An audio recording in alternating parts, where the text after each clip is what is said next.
জুলাই আগস্টের হত্যাযজ্ঞে নিজের এবং প্রধান ও সহযোগী অভিযুক্তদের অপরাধ সম্পর্কিত সম্পূর্ণ তথ্য প্রকাশের শর্তে সাবেক আইজিপি চৌধুরী আব্দুল্লাহ আল মামুনকে ক্ষমার বিষয়টি বিবেচনা করা হবে বলে লিখিত আদেশ প্রকাশ করেছেন ট্রাইব্যুনাল। শনিবার এই লিখিত আদেশ প্রকাশ করে আন্তর্জাতিক অপরাধ ট্রাইব্যুনাল।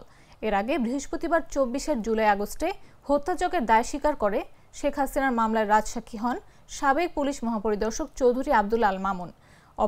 আন্তর্জাতিক অপরাধ ট্রাইব্যুনালের কাঠগড়ায় দাঁড়িয়ে আদালতকে তিনি জানান, যারা এই অপরাধের সঙ্গে সম্পৃক্ত তাদের মুখোশ উন্মোচন করতে চান, সেই সঙ্গে মামলার রাজসাক্ষীও হবেন।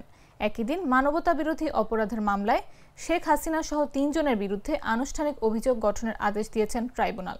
মামলা থেকে আসামিদের অব্যাহতির আবেদন খারিজ করে বিচারপতি মোহাম্মদ গোলাম মুর্তুজা মজুমদারের নেতৃত্বাধীন ৩ সদস্যের আন্তর্জাতিক অপরাধ ট্রাইব্যুনাল ১ এ আদেশ দেন।